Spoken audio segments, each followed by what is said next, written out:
नमस्कार दोस्तों। आज जिस विषय पर हम बात करने वाले हैं वही है बैंक अकाउंट फ्रीज और आने वाली नई एसओपी जो हमारे जीवन में एक समय के बाद शायद ढल जाए। क्योंकि प्रीवियस वीडियो हमने बनाई जिसमें हमने स्टैंडर्ड ऑपरेटिंग प्रोसीजर जो कि बैंक अकाउंट फ्रीज का इन फ्यूचर होने वाला है, जिसमें 90 दिन का एक प्रोविज़न था। 50,000 रुपये से कम रुपए का अगर फ्रॉड है तो उस तक वो किस तरीके से डील किया जाएगा। इसके साथ साथ हमने ये भी डिस्कस किया कि बिना कोर्ट ऑर्डर के बैंक अकाउंट फ्रीज नहीं हो सकता। क्या था वो जजमेंट, कुछ पॉइंट्स पर हम चर्चा करेंगे और जो आपके सवाल हैं जो प्रीवियस वीडियोस में आपने कमेंट करके हमसे पूछे, उन सवालों के आंसर करने का हम प्रयास करेंगे। सबसे पहले उन एसओपी की बात कर लें। हो क्या रहा था 2023 से ही, जैसे ही ये यूपीआई सिस्टम का बूम आया उसके बाद बैंक अकाउंट फ्रीज होने की एक नई प्रॉब्लम शुरू हो गई। और बैंक अकाउंट फ्रीज होने के लिए कारण क्या बताया कि जैसे ही किसी व्यक्ति के साथ फ्रॉड होता है 1930 पर वो कॉल करता है, जितने भी बैंक अकाउंट्स में पैसा रोटेट होता है, मान के चलिए मेरे साथ 1 लाख रुपए का फ्रॉड हुआ, उस फ्रॉडस्टर ने 50,000 रुपये का सोना खरीद लिया, सोने वाले ने चाय पी ली, चाय वाले ने सब्जी खरीद ली, तो लेयर बनती जाती हैं और 1 2 3 4 5 में लेयर सिस्टम के थ्रू ये अकाउंट फ्रीज हो रहे थे। सरकार ने कारण ये बताया कि साइबर क्राइम को रोकने के लिए हमें एक ऐसी मैकेनिज्म चाहिए जिससे उस मनी फ्लो को रोका जा सके। क्योंकि हम लेयर 1 के अकाउंट को, जिसने फ्रॉड किया उसी को फ्रीज कर देंगे तो वो दूसरे अकाउंटों में पैसा डालेगा, दूसरे अकाउंटों से पैसा निकाल लेगा। इसलिए इन्होंने चेन सिस्टम का ट्रेसिंग सिस्टम बनाया जिसमें UTR number, unique transaction reference number के जरिए इन्होंने उस पैसे को ट्रेस किया और उस पैसे की रिकवरी के लिए प्रोविजंस किए। रिकवरी के लिए प्रोविजंस क्या किए कि अगर आप 1930 पर कॉल करते हैं और कोई भी बैंक अकाउंट आप फ्रीज करवा देते हैं, यानी आपके साथ साइबर क्राइम हो जाता है, साइबर फ्रॉड हो जाता है, तो जिन जिन बैंक अकाउंटों में वो पैसा गया उनको होल्ड कर दिया जाता है। और उसके बाद आप 451, 457 जो पुराने कानूनों में थी, नए कानूनों में 503 और 497 ये धाराएं हैं भारतीय नागरिक सुरक्षा संहिता में। इन धाराओं के अंतर्गत आपको कोर्ट में एप्लीकेशन लगानी पड़ती है और कोर्ट में एप्लीकेशन लगा के वो पैसा रिकवर हो जाता है। लेकिन इससे प्रॉब्लम ये खड़ी हो गई कि आम आदमी का बैंक अकाउंट भी फ्रीज हो गया। फ्रॉडस्टर क्या कर रहा था, 1 लाख रुपए का किसी के साथ फ्रॉड किया, फ्रॉड करने के बाद उस 1 लाख रुपए की गोल्ड खरीद लिया, सोना खरीद लिया। अब ज्वेलरी वाले ने अपने दूध वाले को पेमेंट किया तो दूध वाले का बैंक अकाउंट फ्रीज, चाय वाले को किया तो चाय वाले का फ्रीज, चाय वाले ने कहीं और सब्जी वाले को पेमेंट किया, सब्जी वाले का फ्रीज। तो ये दिक्कतें आने लग गई थी। सैलरीज किसी ने दी तो सैलरी वाले का फ्रीज, किसी ने लोन चुकाया तो लोन अकाउंट फ्रीज, गेम खेला, ट्रेड किया, इस तरीके की दिक्कतें आना शुरू हो गई। अब उस चीज़ को निपटने के लिए 2023 से ही ये कवायद शुरू हो गई। काफ़ी जगह धरने प्रदर्शन तक हुए व्यापारियों द्वारा कि ऐसे तो हम यूपीआई के ट्रांजैक्शंस भी नहीं कर पाएंगे। तो ये कहा गया, सबसे पहला एक आदेश आया केरला हाईकोर्ट का, doctor Sajir versus reserve bank of India. उसमें कहा गया कि आप पूरे अकाउंट को फ्रीज मत करिए, आप जो भी डिस्प्यूटेड अमाउंट है उसको लीन कर दीजिए। लेकिन ये उस आदेश का जो पालना हुई वो उनका अकाउंट अनफ्रीज कर दिया गया डॉक्टर साजिर का। इसके साथ साथ उस आदेश की बहुत लिमिटेड कंप्लाइंस हुई। इसके बाद 2024 में एक मोहम्मद सफ़ीतुल्लाह का केस आया, पवन कुमार राय का केस आया। मोहम्मद सफ़ीतुल्लाह एक ट्रेडर था, ट्रेडिंग की थी, ट्रेडिंग के साथ साथ उसके अकाउंट में कुछ पैसा आया तो उस अमाउंट 2,45,000 के आसपास, तो उस अमाउंट को लीन करके पूरे अकाउंट को अनफ्रीज करने के लिए कहा गया। फिर एक पवन कुमार राय का दिसंबर 2024 में फैसला आया। उसमें एक छोले भटूरे वाला व्यक्ति था, उसके 105 रुपये के किसी ने छोले भटूरे खाए, उसकी वजह से उसका बैंक अकाउंट फ्रीज हो गया। दिल्ली हाईकोर्ट का फैसला था ये। फिर राजस्थान हाईकोर्ट के फैसले आए। आप राजस्थान हाईकोर्ट के फैसले देख भी सकते हैं www.advocateadarsh.com। लगभग हमने 50+ 100+ अलग अलग जगह पे और जो भी हमने ऑर्डर्स करवाए वो भी उसमें अपलोडेड हैं, वो भी आप देख सकते हैं। आप समझ सकते हैं कि वर्किंग कैसे होती है इन चीज़ों की। हाईकोर्ट किस तरीके से अनफ्रीजिंग का ऑर्डर पास करते हैं, जजमेंट पास करते हैं और जनरल गाइडलाइंस भी बनाते हैं। लेकिन ये सफिशेंट नहीं था, क्योंकि जब तक सरकार कोई मैकेनिज्म नहीं बनाए तब तक कुछ हो ही नहीं रहा था। क्योंकि एक स्टेट के हाईकोर्ट का फैसला दूसरे स्टेट की इन्वेस्टिगेशन एजेंसीज नहीं मान रही थी। हम अगर किसी को समझाते थे तो भी दिक्कत आती थी। तो इसके लिए 2 जनवरी 2026 को एक नई एसओपी आई, और नई एसओपी इतनी आसानी से नहीं आई, एक ब्लेंडर हुआ। मतलब हाई कोर्ट्स में लगातार रिट्स लगने लग गई। हाई कोर्ट्स ने यूनियन ऑफ इंडिया को पार्टी बनवाया और ये कहा कि आप आइए, अपीयर होइए। तो यूनियन ऑफ इंडिया भी परेशान हो गई कि आखिर कहाँ तक हम जाएंगे, कहाँ तक खुद को रिप्रेजेंट करेंगे। तो इसके लिए नई एसओपी बनाने के लिए कहा। सुप्रीम कोर्ट ने भी इस चीज़ को कॉग्निजेंस में लिया और सुप्रीम कोर्ट ने भी ये कहा कि central will frame the SOP. तो ये इस तरीके से जब हाई कोर्ट्स में मुकदमे जाने लगे तो इन्होंने एक एसओपी बनाने के लिए प्रस्ताव रखा और एक एसओपी बना के तैयार की गई। काफ़ी सारे हाई कोर्ट्स ने माना। ये एसओपी राजस्थान हाई कोर्ट में भी सबमिट की गई थी। हालांकि ये एक अभी तक प्राइवेट डॉक्यूमेंट है, फाइलिंग का विषय है, इस पर बहुत सारी रिसर्च होनी है, इसलिए हम आपको पब्लिकली इसको शो नहीं कर पा रहे हैं क्योंकि हमारे ऊपर भी बहुत सारी बाउंडेशंस रहती हैं। जैसे ही ये पब्लिक डोमेन में आएगी या जैसे ही कोई ऑर्डर आएगा हम आपको प्रॉपर एसओपी आपके सामने समक्ष रखेंगे। लेकिन जो उस एसओपी 99 पेजेस की एक एसओपी है, उस 99 पेजेस की उस एसओपी में जो लिखा हुआ है वो मैं वीडियो के माध्यम से आपको बताना चाह रहा हूँ।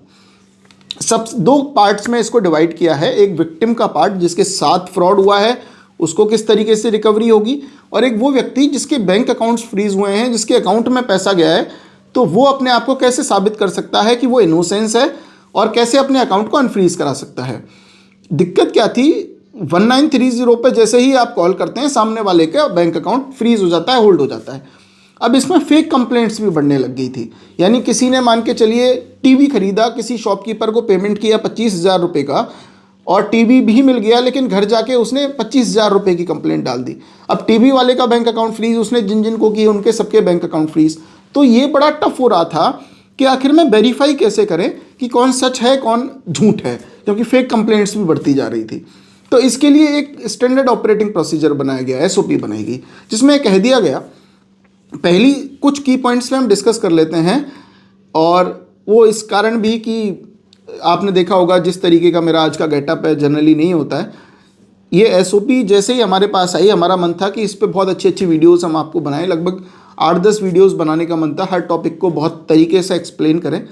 लेकिन तबीयत ख़राब हो गई, एक सीवियर पेन, बुखार एंड ऑल, ये सब कुछ हो गया।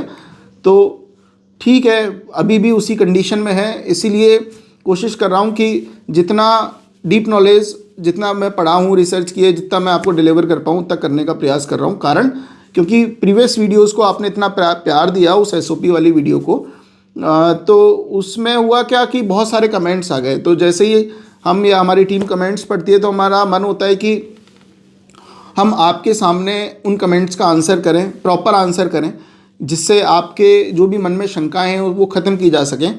इसलिए इस हालत में भी कोशिश कर रहा हूँ कि आपके लिए कुछ डिलीवर कर पाऊँ, शायद आपको पसंद आए। तो 2 पार्ट पे हमने डिस्कस किया, पहला विक्टिम वाला पार्ट और दूसरा ये वाला पार्ट।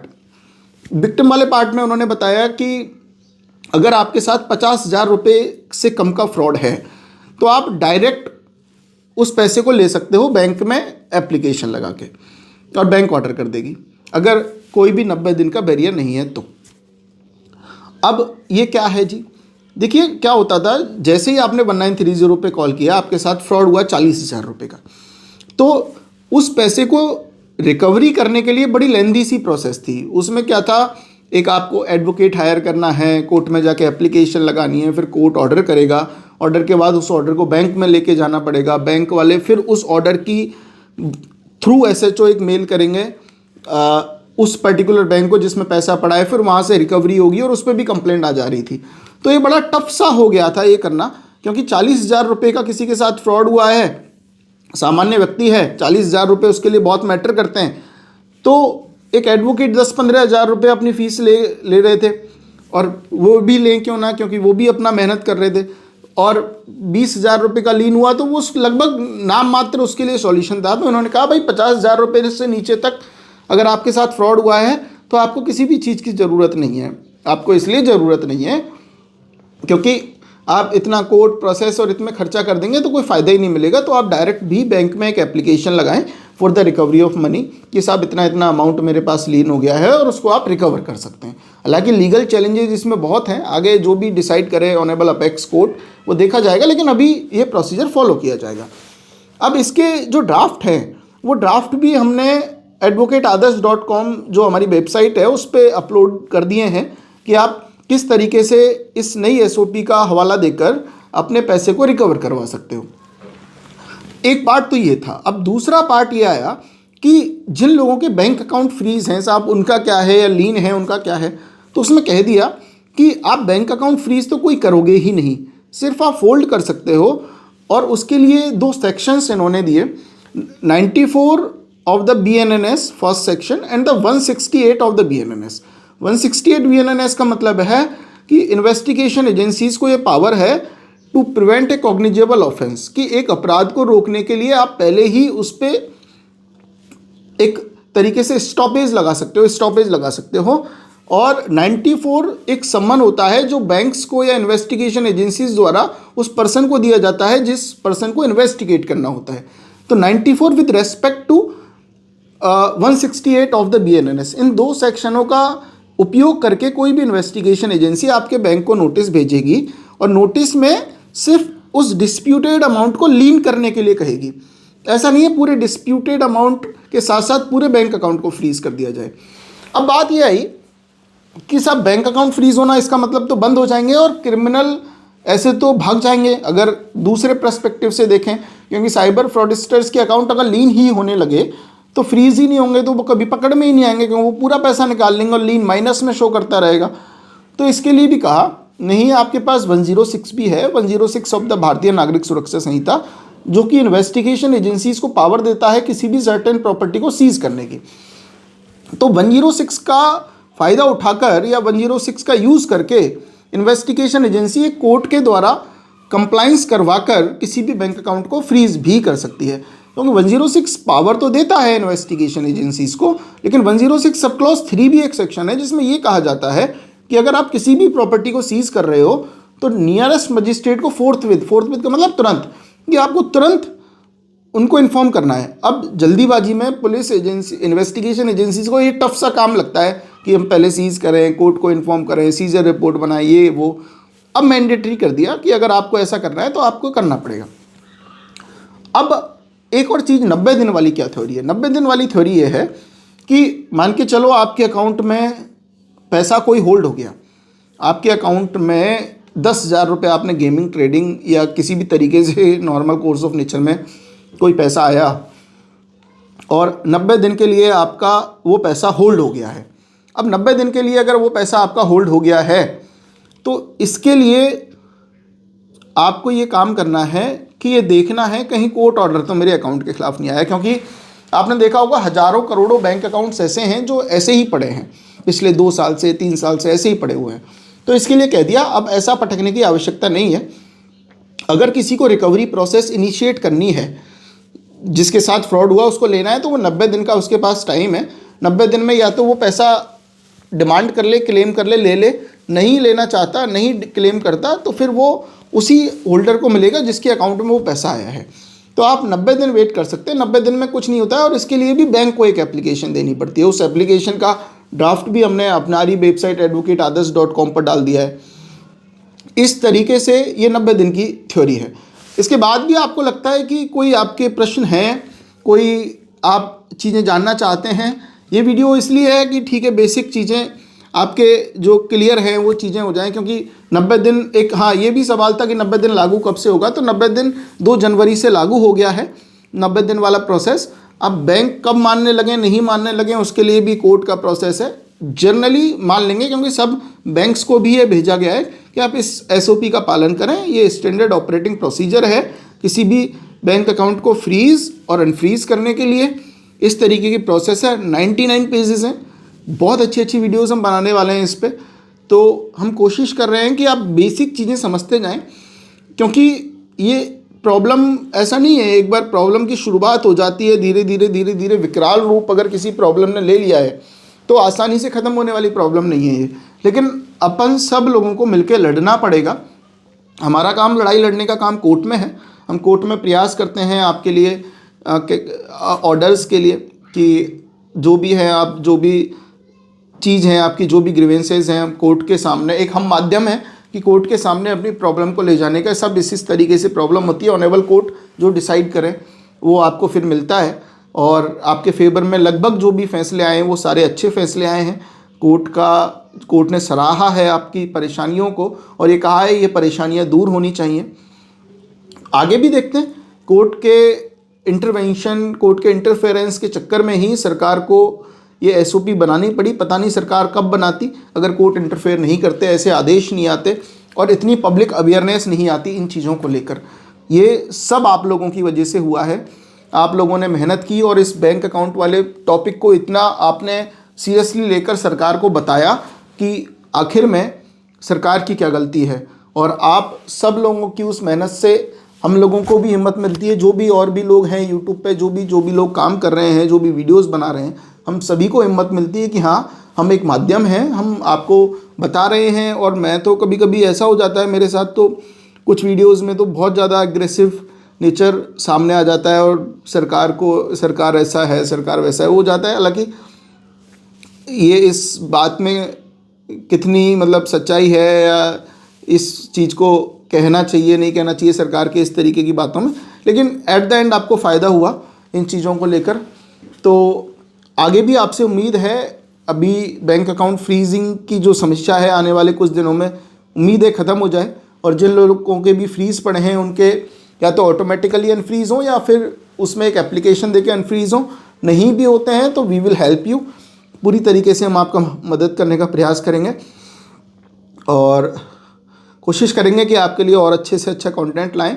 थोड़ा तबीयत का इशू था, इस वजह से वो वाली जो अपना टोन है एग्रेशन एंड ऑल की सरकार कैसे कर सकती है ये काम और ऐसे, वो वाला थोड़ा सा कम दिख रहा है। बट हम कोशिश करेंगे कि आगे आपके लिए कंटेंट बनाएं। आपका प्यार प्रेम मोहब्बत हमारे लिए बना रहे, वो कमेंट और लाइक से आप बताते हैं हमें। अगर आप ये बताते हैं तो हमारी चाहे कुछ भी तबीयत ख़राब हो, हम फिर भी मोटिवेट होके आपके कमेंट्स पढ़ के और आपके लिए कुछ अच्छे से अच्छा कंटेंट साइबर क्राइम को लेके, जनरल अवेयरनेस और भी इसके अलावा कोई कानून है तो उसके बारे में लेके आएंगे। Thank you so much. जय हिंद, जय भारत।